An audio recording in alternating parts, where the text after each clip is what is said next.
بسم اللہ الرحمن الرحیم۔ ہومیوپیتھی اینڈ سائیکالوجی میں آج ہم ایک بیہیویئر ڈسکس کر رہے ہیں جس میں انسان دوسروں کی مس ڈیڈ سے، غلطیوں سے خام خواہ اٹھتا چڑھتا اور ڈسٹرب ہو رہا ہوتا ہے۔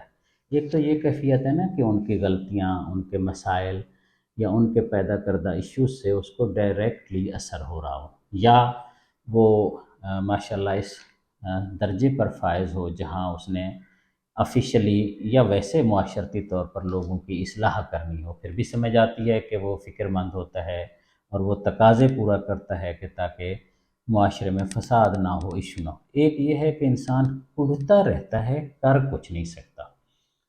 ایک واصف علی واصف صاحب کا واقعہ ہے، میں نے پڑھا تو کہیں نہیں، ان کی ساری کتابوں میں میرے علم میں نہیں ہے، لیکن عام طور پر فیس بک وغیرہ پہ لکھا ہوتا ہے۔ ہمیں اس واقعے کی اتھینٹسٹی سے کوئی غرض نہیں، مقصد یہ ہے کہ اس سے نتیجہ نکالا جائے۔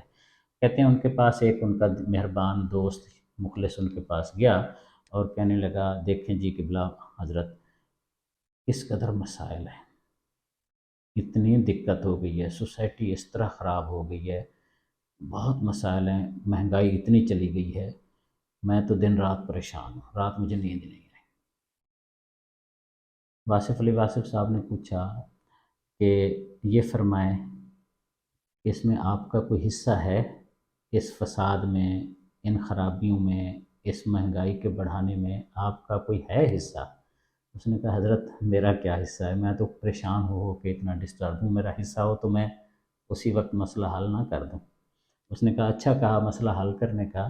تو واصف علی واصف رحمۃ اللہ علیہ فرماتے ہیں کہ بتائیں کیا آپ ان مسائل کو ٹھیک کر سکتے ہیں جن کا ذکر فرما رہے ہیں، جن کے لیے ورڈ ہیں، پریشان ہیں؟ اس نے کہا، حضرت آپ بھی بادشاہ آدمی ہیں، اگر میں حل کر سکتا ہوتا تو میں پریشان کیوں ہوتا، میں حل کر لیتا، میں اس دقت میں دن رات گھل کیوں رہا ہوتا۔ حضرت صاحب نے فرمایا، تم پھر چائے پی، یعنی آپ پھر چائے پئیں، آپ کیوں پریشان ہو رہے ہیں؟ نہ آپ نے مسئلہ کریٹ کیا، نہ آپ مسئلہ حل کر سکتے ہیں، تو پھر تمہارا کام اتنا بنتا ہے کہ چائے پئیں، آرام سے بیٹھیں سکون سے۔ ظاہر ہے یہ کہنے کی حد تک تو ٹھیک ہے اگر انسان اس طرح چائے پی سکے، لیکن پریکٹیکلی بہت مشکل ہوتا ہے۔ ایک اور مجھے اسی طرح کا لطیفہ نما واقعہ یاد آ رہا ہے کہ ایک عربی محفل میں ایک انسان ہر 5 منٹ کے بعد گاوا یا قہوہ ڈالتا تھا اپنے کپ میں اور پینا شروع ہو جاتا تھا۔ ہمارے ایک پاکستانی بھائی جو ماشاءاللہ ہر جگہ کوشش کرتے ہیں اپنا وزڈم اور نالج شیئر کریں، تو انہوں نے اس عربی کو کہا، یار دیکھو اتنا قہوہ پی رہے ہو، اتنا گرم ہوتا ہے اور اس میں یہ ہوتا ہے، یہ تو صحت کے لیے بہت مسئلے کر سکتا ہے، ذرا ہاتھ ہولہ رکھو۔ اس عربی نے کہا، آپ کو پتہ ہے میرے والد صاحب کی عمر 104 سال تھی۔ وہ بندہ حیران ہوا، اس بات سے کیا اخذ ہوتا ہے کہ اس کے والد صاحب کی عمر 104 سال تھی؟ ہاں، اس نے سوچا شاید اسی کی وجہ سے ہوگا کہ وہ قہوہ پیتا ہوگا۔ انہوں نے کہا، اچھا وہ اسی طرح قہوہ پیتے تھے جیسے آپ قہوہ پی رہے ہیں متواتر؟ انہوں نے کہا، نہیں، قہوہ تو وہ اتنا نہیں پیتے تھے، لیکن وہ دوسروں کی محفل میں، معاملات میں ٹانگ نہیں اڑاتے تھے، دوسروں کے معاملات میں اپنے آپ کو نہیں گھسیڑتے تھے، اس وجہ سے ان کی صحت ٹھیک تھی، مزاج ٹھیک تھا اور انہوں نے لمبی عمر پائی۔ دوسرے لفظوں میں انہوں نے ان کو کہا، اگر اسی طرح ٹانگ اڑاتے رہو گے اور دوسروں کے معاملات میں خام خواہ گھلتے پریشان اور ڈسکس کرتے رہو گے تو تمہاری عمر بہت تھوڑی رہ جائے گی۔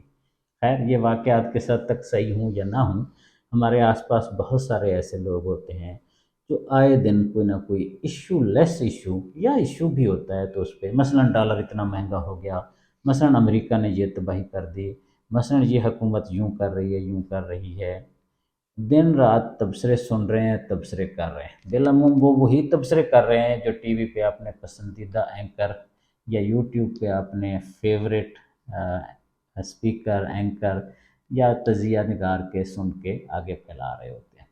وہ سنتے ہی ایسی باتیں ہیں جس سے ان کو فردر پریشان ہوں اور ڈسٹرب ہوں۔ یہ تو یہ بات ہوگی۔ اس کے علاوہ بھی بہت سارے معاملات ہوتے ہیں، کوئی نہ کوئی ایشو انہوں نے کہیں کہیں سے پکڑ لیا ہوتا ہے اور سارا دن کڑھتے رہتے ہیں، غصے میں رہتے ہیں، ڈسٹرب رہتے ہیں، اور گھر میں یا اپنی فیملی میں پھر اس غصے کے اثرات لے آتے ہیں۔ اور بعض اوقات تو آفس میں بھی، کام والی جگہ پہ بھی، ٹیچر ہیں تو بچوں کے اسٹوڈنٹس پہ بھی، ہر جگہ اس دوسروں کے کڑھنے کے اثرات اپنے اوپر لے آتے ہیں، جس سے وہ اپنا کام بھی صحیح طریقے سے نہیں کر سکتے۔ کام تو دور کی بات ہے، اپنی نیند، کھانا پینا، اٹھنا بیٹھنا، اپنا بلڈ پریشر بڑھاتے رہتے ہیں نا، عام محاورے میں ہم کہتے ہیں، بالکل ہی ایسے ہوتا ہے۔ ایسے لوگوں کو بالعموم ہومیوپیتھک دوا سے ٹھیک کیا جا سکتا ہے۔ ان کی توجہ پھر ان معاملات پہ اولاً جاتی نہیں ہے، اور اگر جائے بھی تو اس سے وہ پڑھنا نہیں ہوتا۔ جس چیز میں کوئی رول پلے کر سکتا ہے وہ تو یقیناً کرنا چاہیے۔ اگر کوئی انسان کسی چیز کو ٹھیک کر سکتا ہے، سیٹ کر سکتا ہے، تو اس کو لازمی ٹھیک کرنا چاہیے، سیٹ کرنا چاہیے۔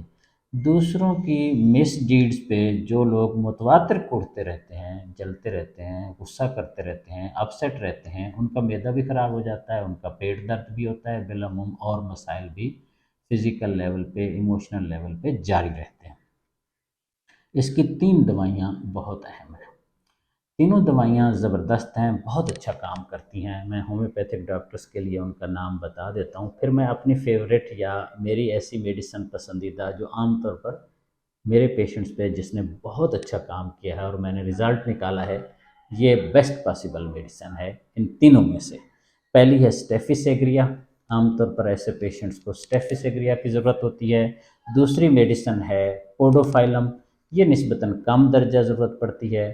تیسری اور اہم ترین دوا جو میں اپنے پیشنٹس کو بالعموم دیتا ہوں اگر علامات مل رہی ہوں، غصہ ہر وقت، چڑچڑاپن ہر وقت، اور اس کے اثرات بھی اس کے جسم پہ، باڈی پہ ہو رہے ہوں، وہ ہے کالوسینتھ۔ کالوسینتھس 200 صبح، 200 رات، 10 قطرے دینے سے، 10 12 دن دینے سے یہ مزاج، یہ طبیعت، یہ شخصیت چینج ہو جاتی ہے، اور اس کے بعد وہ انسان بالعموم ان چیزوں سے اس طرح متاثر نہیں ہوتا۔ اللہ تعالی ہم سب کو امن سکون سے رکھے۔ Thank you very much. اللہ حافظ۔